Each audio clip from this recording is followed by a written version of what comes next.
This is the You, Me, and BTC podcast. Cryptocurrency decrypted. Welcome to episode 81.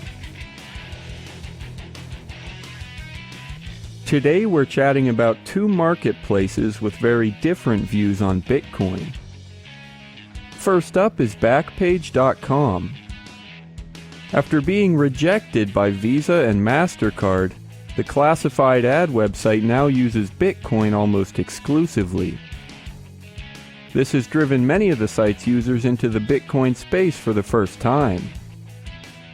One Bitcoin broker, Paxful, has been overwhelmed with new customers from Backpage and says that most of them have come to appreciate cryptocurrency. Then we'll spend some time discussing eBay, which has done almost exactly the opposite. At least one seller had a listing pulled this week because he accepted Bitcoin. eBay said the currency was too new, unsafe, and hard to use, so we'll try to decide whether or not we agree. Your hosts today are just Tim Baker and myself, Daniel Brown. Here we go.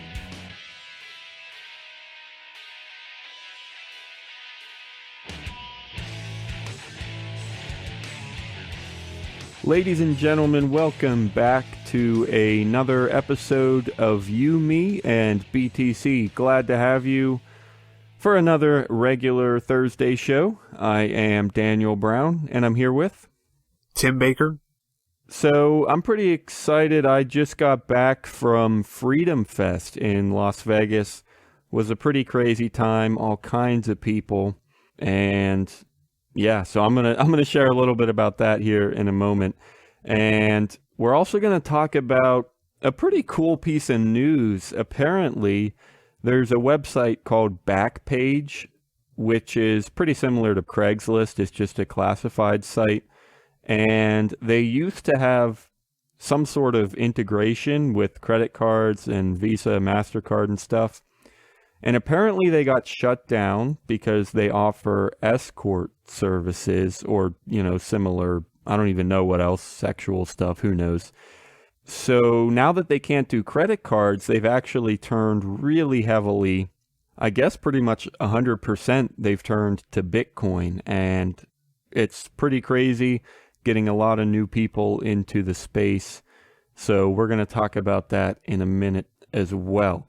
Before I get to that, we got to mention a pretty cool website that has just launched into open beta. We've been working with Escrow My Bits for quite a while, just, chatting with the creator. And he's been sponsoring the website a little bit with some banner space. He's actually been sponsoring our Bitcoin price chart, which has a nice upward slant right now. So that's pretty cool. But anyway, yeah, it's escrowmybits.com, super innovative, well done escrow site for Bitcoin, of course. And they've got all kinds of great features that they're just rolling out and hoping that everybody will try it out, see what it's like. They've got multi-sig, which is huge when it comes to escrow. I mean, it works if you got to trust someone, and that's one way to do it. But if you can do it with multi-sig, it depends exactly how it works. Maybe there's a little bit of trust, but it's a lot safer with multi-sig. So they do have that for escrow. They also can peg your escrow to the US dollar, or even, this is pretty crazy actually, you can peg the escrow to gold or silver, which means you deposit. That's an interesting way to do it. Yeah, I know. And a lot of people in the Bitcoin space should be pretty attracted to that. I know we both like gold and silver. Although we had an interesting conversation about it last week, which everyone should check out, but I won't get into that now. But anyway, you can peg your escrow, which means, say you're buying something for $100, you make a deposit with $100 worth of Bitcoin, but then say you have to ship an item and it takes 4 or 5 days, 3, 4 even days. The Bitcoin price can change pretty significantly. It'll change in about half an hour, especially with how it is now. It was safe for a little bit, but then it went crazy this past week. Right, exactly. So what the pegging does is, as soon as the escrow's over, no matter what the price of Bitcoin has done, the recipient of the funds will still get $100 worth of Bitcoin because it's handled that way and pegged safely. So, do you have any idea? Can they do they get silver? Like if I peg it to silver, would I get silver back? Or... No, it's just pegged to the value of silver. So, I mean, if you want to receive the Bitcoin and then spend it on silver, sure, that's pretty cool. But yeah, just silver for now, or just the value of silver for now. And yeah, we mentioned multi-sig, and the way that disputes are handled is pretty decentralized. Anybody can sign up to be a judge, and you can earn a little bit of the fee for that if you're called in to be a judge. And there's affiliate revenue if you want to work with them that way. So all that great stuff is at escrowmybits.com. It's a pretty simple name, nothing special. So I think you should be able to spell it, escrowmybits.com. And we hope you'll check that out. All right, I really want to just talk a little bit about Freedom Fest. I loved it. I didn't even know I was going until about 30 or so hours before I left. Yeah, Daniel gave me a very short amount of time to decide to come in to somehow buy a plane ticket, reserve a hotel room, unless they threw me out of his, in case they threw me out of his, and tell everyone or tell my coworker, the single one, that I was going to be gone for the next 4 days. Yeah, you never even gave me an answer. You just assumed that I would know that you weren't coming. I wasn't in a state at the point that you first asked me to be making any kind of decisions like that. I don't remember what I said afterwards, though. It was probably like, cool. I completely believe you there. I don't know if you're ever in a state to talk to me, but somehow we make it work. Thank you. But no, it was really great. I met literally almost everyone in my online circle was there. We met a few people, because Tim didn't come. I met a few people that already knew about Yumi and BTC. That was super cool. I mean, we're definitely growing, and it's been amazing. Every day our stats go up, more downloads and everything. But to actually go somewhere and meet people in person who know who you are, that was super cool. And yeah, I met a guy from Liberty.menu, which we've worked with a little bit before. I got to talk to Mark Edge from Free Talk Live. I work with him a little bit with advertising. Oh, I didn't know you met him. Yeah, I told you that like 2 minutes ago, Tim. Oh, you might have. I wasn't really paying attention. Yeah, no. I was too concerned with our other story. That's true. Tim is really interested in these escort services. I've done so much research for this story.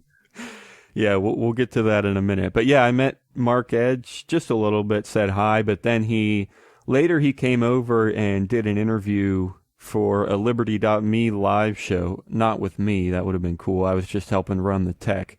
But yeah, we did a really great live show though. We had Mark Edge, we had Rick Rule, the president of Liberland, which is an interesting concept all around.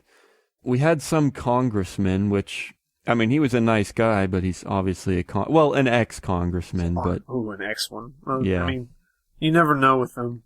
Well, I did hear a lot of people in my group saying that, wow, this is pretty crazy. There's too many statists here, which is true. I mean, I think it was Mark Edge who said it's a libertarian conservative crossover event. So, there are a lot of... I guess that's what freedom... Is that who it was mostly? Is what was? Not necessarily people speaking, were some of them speaking conservatives too? Yeah, like Glenn Beck was there. Donald Trump was there. He was probably their biggest guest, yeah. Well, him and Beck, but... Yeah.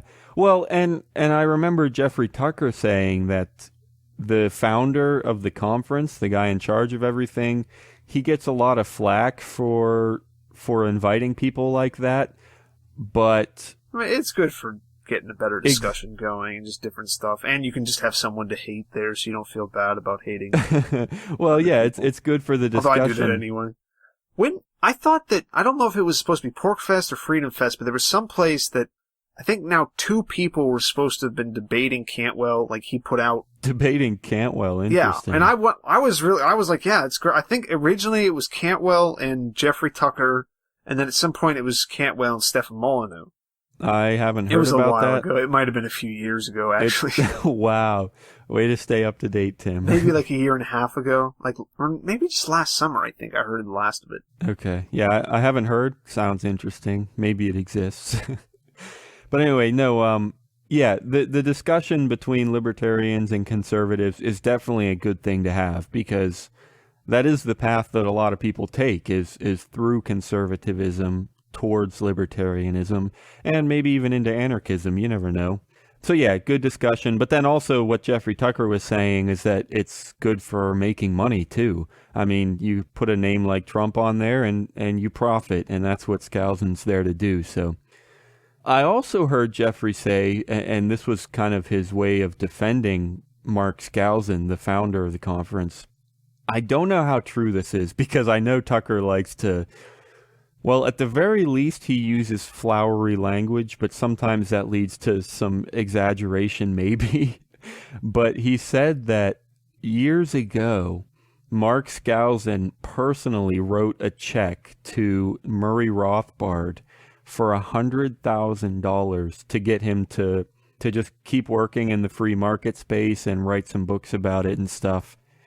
That's a lot of money, and I don't know how true that is, but that's pretty crazy. And Jeffrey Tucker said that like immediately after saying that, yeah, this was in a time when Skousen was, I think he was maybe still going to school and he could like barely pay rent and stuff, but somehow he has $100,000 to just give away. That doesn't make any sense at all. Yeah, so I don't know, maybe the timeline was off, maybe he was just exaggerating, but it probably is true that Skousen loved Rothbard, and so yeah, I don't know, maybe some interesting stuff went down a while ago. Anyway, yeah, lots of fun at Freedom Fest. I met a ton of cool people, and I think I'd go back next year. I mean, yeah, tons of statists, but free ride to Vegas? Yeah, sure, why not? Yeah, I don't think you're going to turn it down. Yeah, absolutely not.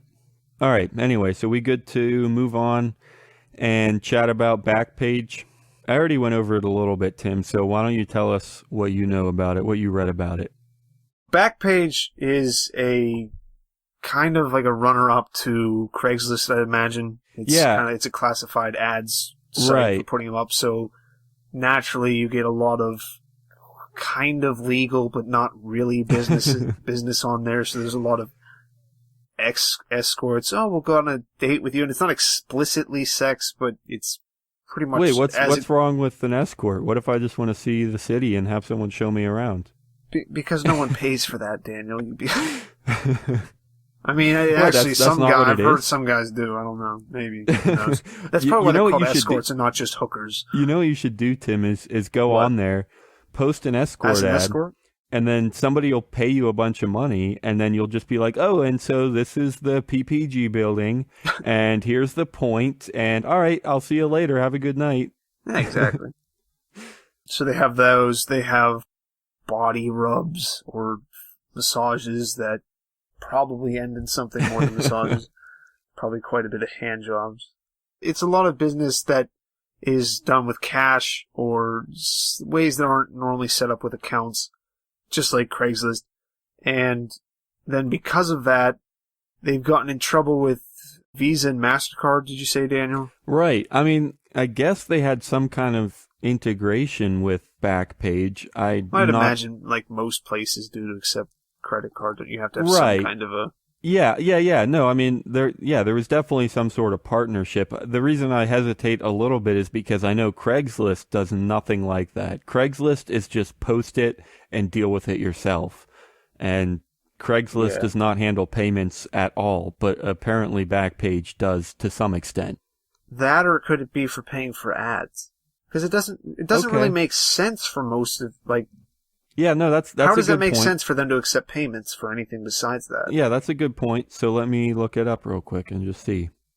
Yeah, it looks like you can post in multiple cities by paying for it. So that's their paid service, you go to more cities with your post. So yeah, I think that's a whole lot more likely because I wouldn't imagine that they would actually handle payments for their customers. It's probably just like Craigslist where, like I said, you post it and deal with it yourself. So yeah, I guess what Visa and MasterCard don't want to do is handle payments from advertisers to Backpage. Well, I think they're getting scared because of it just being associated with it, and they don't even want to touch that because... Which on the one hand, I mean, you can't really even blame them. I mean, maybe they're a little bit irrational, but the government is definitely going to come after people that do stupid shit. I'm not just thinking about the government. I'm thinking about people just complaining to Master. There's a lot of people with a problem with these kind of workers, like that they shouldn't be doing it. Okay, so you're just saying as a reputation thing. I think so, because Visa and MasterCard, they do so much illegal, like quasi-legal stuff normally. Anyway, like there's plenty of businesses that are taking Visa and MasterCard that make like bongs and other things like that. Yeah, I mean, anybody can accept credit cards. It's easy. I can. Yeah, I think it's just because of the reputation of it, maybe. Yeah. I did hear, just to sort of back up that claim, it wasn't a lot, but I heard something like 8 people a year are arrested and charged because of Backpage stuff. I mean, that's not a ton, but it does exist. I mean, there really are people on Backpage who at least get arrested and stuff and are doing stuff that people say is criminal, I guess. How, completely side note, if you don't mind, how does a hooker figure out if someone's a cop or not? Like in that kind of a situation. I mean, yeah, that's probably just hope for the best, I guess. I mean, try and analyze their behavior and stuff. It's kind of like, I met this one guy. Oh, man. I mean, maybe it was nothing. And this is kind of an example of what a hooker would probably do. Wow, that came out wrong. Are you the hooker now? Where does this go? I'm just talking about trying to analyze people's behavior and stay away from sketchy stuff. A few days ago, I was in Freedom Fest, and this guy at one of the receptions, it was an open bar, and he was pretty clearly a little bit tipsy. And it was the first time I ever met him. I was standing around, and he said hello and asked, like, who I was, what I did. And he talked to me for a solid 25 minutes. And I mean, I didn't care. I didn't have anywhere to be. And so whatever, I'll just indulge this guy and listen to his rantings for however long. But he went on and on about projects he's working on and how he paid $250,000 for his own education and he's building himself up, and he got divorced twice, but he's coming back. He went through depression, but he's building things up and he's ready to come back, and everything's going to be okay. And he was telling me like, oh, I really want to work with you. Like, how can we work together? What can we do? And, I took his card and yeah, like I said, he was a nice guy, and it just seemed really sketchy. Like he was way too polite, way too open about, well, not way too polite. Polite's fine, but just, I don't know, it just felt sketchy. And he was way too interested in doing something together. And he didn't even say what. He's just like, well, we can work together somehow. Like, what can we do? Probably just because he was drunk, Daniel, and he really wanted to talk to someone. Because, like, people are like, oh, yeah, like, people do that all the time, where they're, like, making up, like, ideas at a bar. Like, yeah, no, dude, let's do this. No. I get that, and that's a possibility, but here's another thing that kind of confirms my suspicions. One of the things he mentioned was another cryptocurrency that he's working on called OneCoin, and at the time, I didn't think anything of it. I'm like, all right, cool, another cryptocurrency, and I just kept talking, whatever. But this was actually just this morning. It was weird how this came together, but I was going through my inbox and checking on some starred emails because I just star them whenever I'm busy, and I'll come back to them later. This is way off a Backpage, but it's actually still connected somehow. Somebody had emailed me a week or 2 or 3 ago, and I need to get back to them. Sorry, man. I will. But he was saying, like, hey, can you do a public service announcement about OneCoin? Because everybody's so hyped about it, but it's pretty clearly a scam. And I still haven't had much time to look into what it is or why it might be a scam, but the bottom line is it seems like it could be. And so my whole point with all that, sorry, that was a trail, but my whole point was just that when you're talking to people, you just be careful, look for anything out of the ordinary, and if something looks too good to be true, it probably is. So is that, you're asking about hookers and how they spot cops. How did that happen? I mean, I guess, but it was very weird. I guess, yeah, sorry, it was a little weird, but just the idea of when people are sketchy, it shows through more than they think, I guess. I don't know. I have another story that's pretty similar that I could tell about undercover cops, but I don't want to go down another trail, so. Okay, anyway, where were we? So, it's a classified site. They accept Visa. They used to accept Visa and MasterCard for paid ads, and then Visa and MasterCard shut them off, right? Yeah, Visa and MasterCard stopped them from being able to accept those payments. So there's not really a way for them to accept payments right now besides Bitcoin or some kind of cryptocurrency. Or, yeah, I guess they could use MoneyGram, but that's not even close to how easy it'd be to do Bitcoin. So that in itself is a story, and then also there's a company that has stepped up and is, I guess, seems like really providing the knowledge for anyone asking, especially from Backpage and talking about and setting up and buying their first Bitcoin. Paxful is trying to help them with that, is trying to facilitate them buying more Bitcoin. And we found about this from a Reddit post that they made, and from that post... Yeah, the headline was interesting. I mean, this is a little bit... It was 4 days ago, and it said that they had just helped their 1,000th Backpager get their first Bitcoin. So, it seems like they're bringing a lot of new people into the space, a lot of new people who, whether they really want to or not, if they want to keep on using Backpager, whether they like it or not, they're going to have to use Bitcoin to be able to pay for... Right. What did we say? To be able to post on more than one city's page. Yeah, just some whatever kind of premium ad stuff. And yeah, this, I don't know if you said this yet, but the Paxful site apparently just deals with buying and selling Bitcoin. And the main point of this article is just that all of a sudden we're flooded with people that want to get into Bitcoin because they can't do credit cards anymore. And so this is their only option if they want to keep using Backpage. So they're looking for Bitcoin just to get into it. And that's a good thing. The headline said, like, all of a sudden Bitcoin is tipping into the mainstream, which I think that's another exaggeration. I mean, I think we're still somewhat distant from the mainstream. I mean, this Greece stuff and Venezuela and everything, these financial crises are getting a lot of attention on Bitcoin. And yeah, sure, Backpage, that's definitely helpful. I'm not sure I would call it mainstream yet, though. Well, Bitcoin, no. Right. No, I wouldn't call it mainstream. I mean, a lot of people have heard about it in a very cursory way, and it comes up more if something has come out about it being illegal, because they tend to push that more in the news.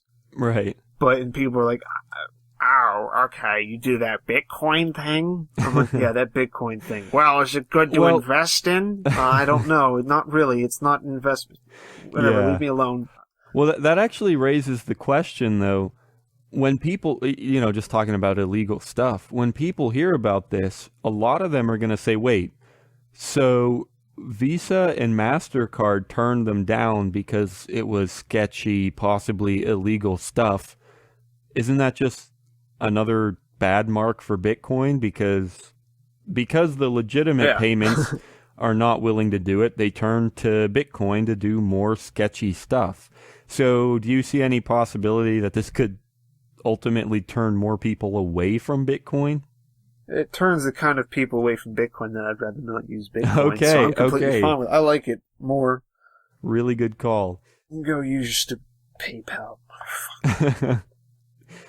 Yeah, you can get out of my Bitcoin. That is a good point to make. I remember saying that somebody was talking about writing an article about Israel, and another person advised my friend not to write the article because just when you talk about Israel, if you do it too publicly, you could get a lot of bad reputation, and it could be hard to get a job and stuff if you say the wrong things.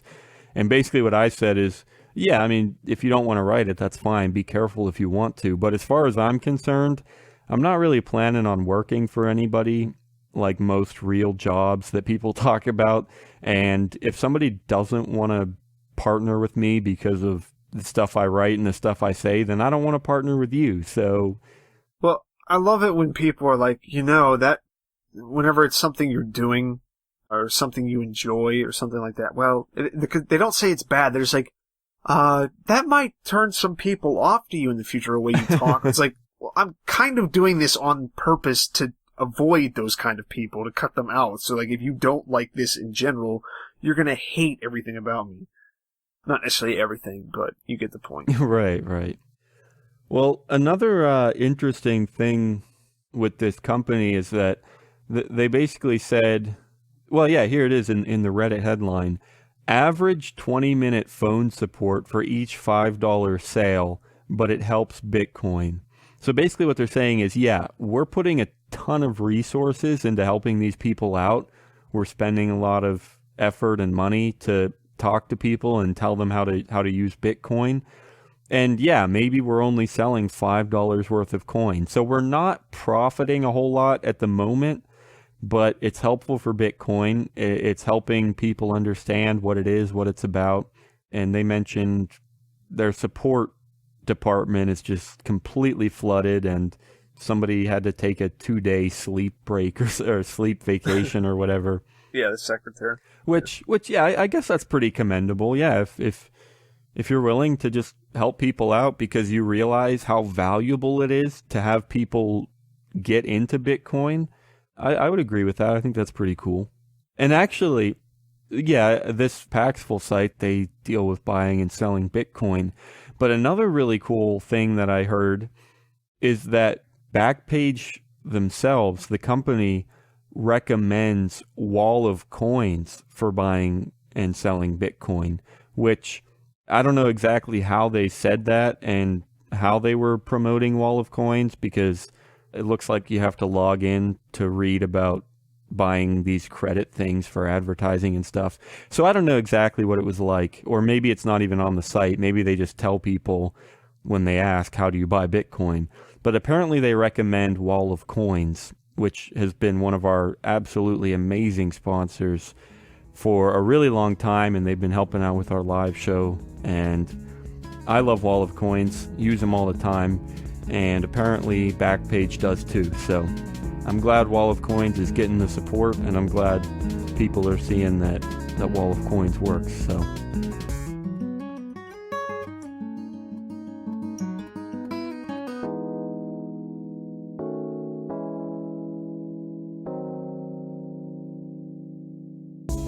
hey guys, I want to tell you about Wall of Coins, a brand new and very handy service for trading Bitcoin.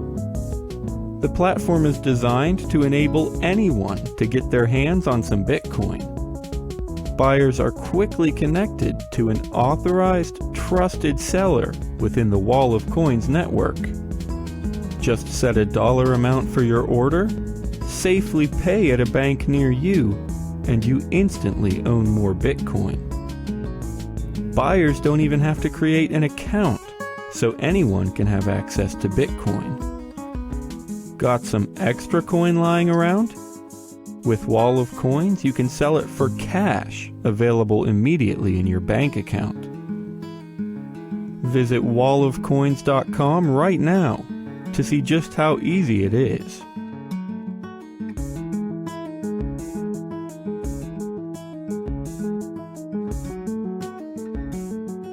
Okay, so we wanted to touch on another story that is similar to this one, but it's actually almost the exact opposite of the Backpage situation.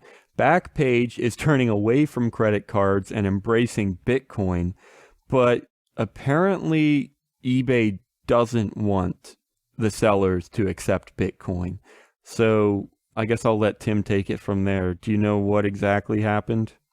Yeah, I mean, you don't know that this necessarily happened, but it's... Well, that's true. Yeah, Probably. But it's a Reddit post. It's from a guy on our Bitcoin.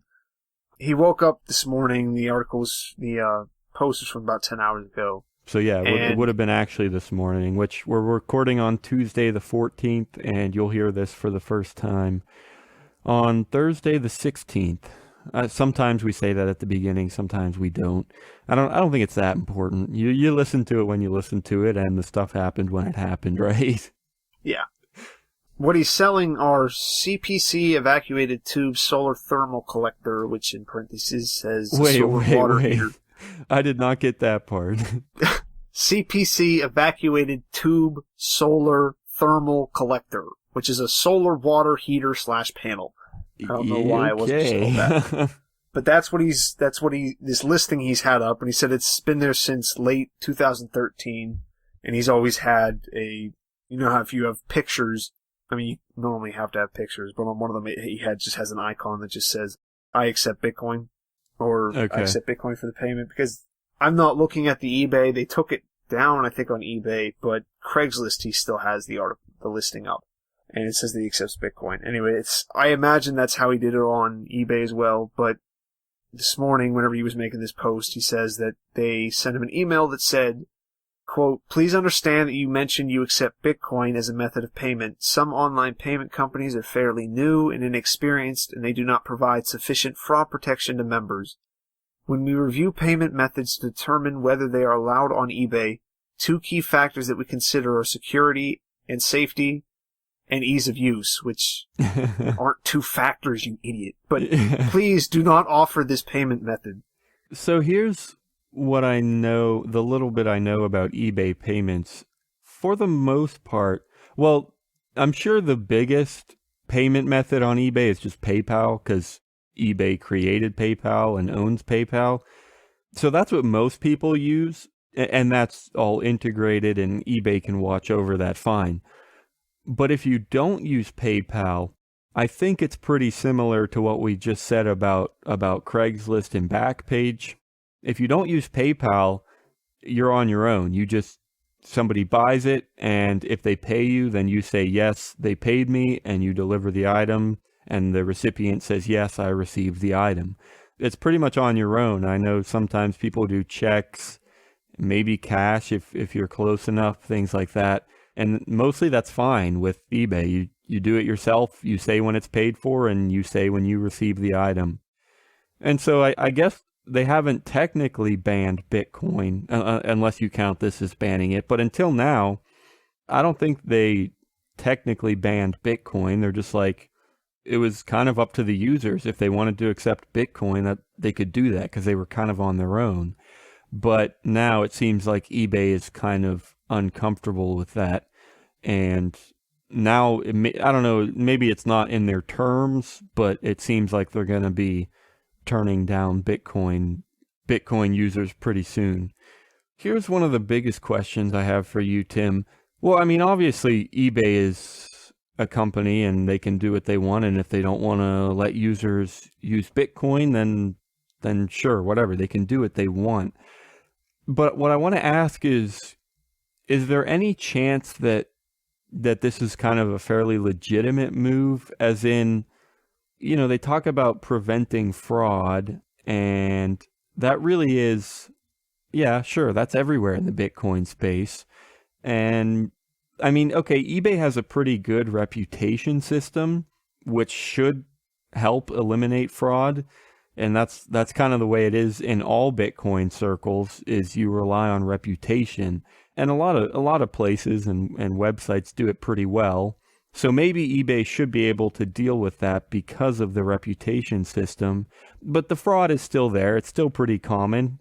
And I could see people going to eBay in a heartbeat, trying to sell stuff for Bitcoin, accepting the Bitcoin, and then never delivering the item. I could see that happening every single day. It's the perfect scam in a lot of ways if it weren't for the reputation stuff. But so there's that. The fraud's pretty real. I mean, that's everywhere in Bitcoin.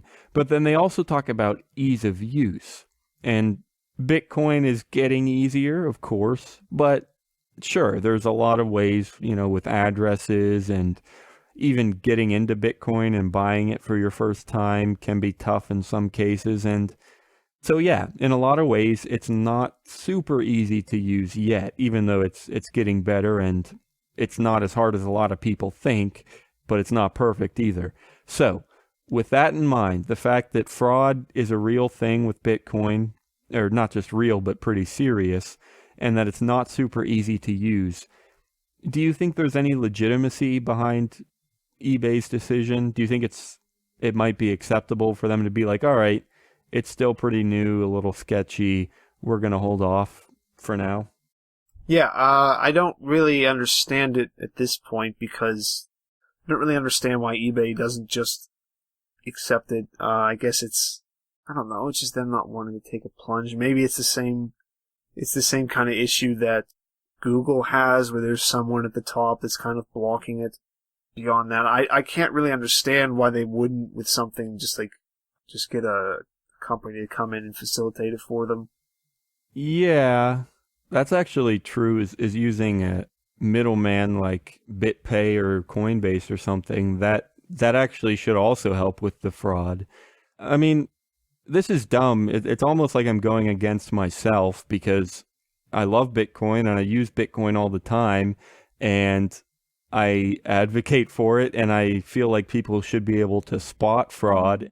If some guy has zero reputation and zero whatever ratings, and he's asking for $1,000 for a computer, like, I feel like most people should know to avoid that. So I feel like I shouldn't be harping on this fraud stuff so much, but at the same time, it just seems like such an easy target. Like, if I was allowed to accept Bitcoin and I was a scammer, I feel like I would be on eBay every day just creating an account and selling something for maybe $50 and accepting the Bitcoin and just never delivering, right? So that's the biggest thing for me, is it just seems like eBay is such an easy target. And so I don't know, but yeah, it's kind of going against myself, and in the end, it is true.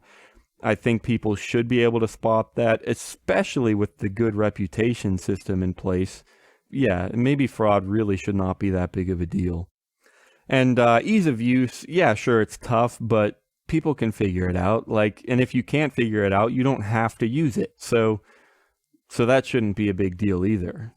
I don't know, whenever, especially bigger companies like this, where you have, I don't know, especially when now they're going after people just for accepting it, and then their bullshit reason is, oh, it's not established, so we can't really trust it.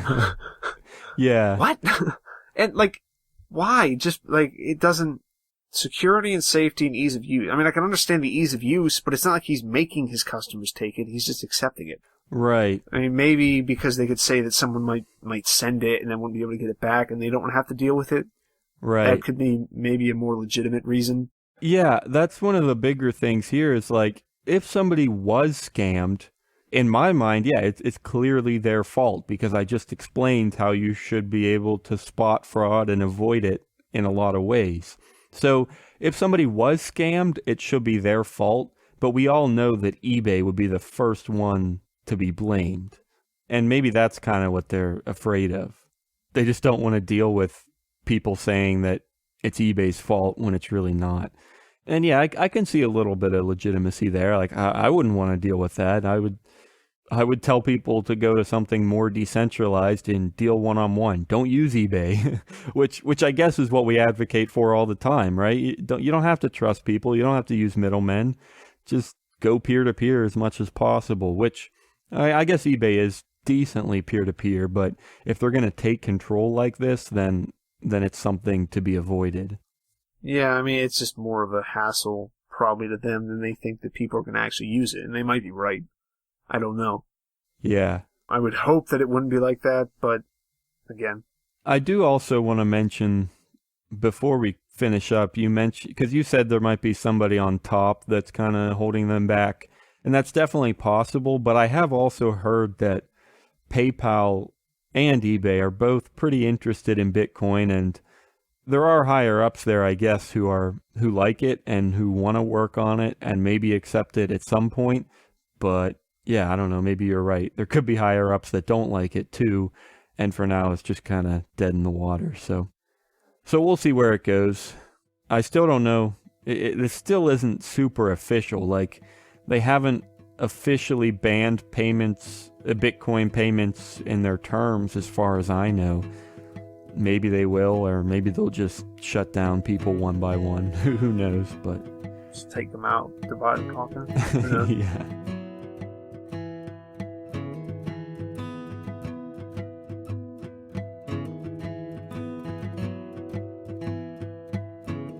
Thanks for listening to episode 81. All of the music in today's show was from Jon Stewart. Remember to check out this week's show notes at umeandbtc.com and leave us a comment. We'll see you live next Wednesday and for another regular show on Thursday.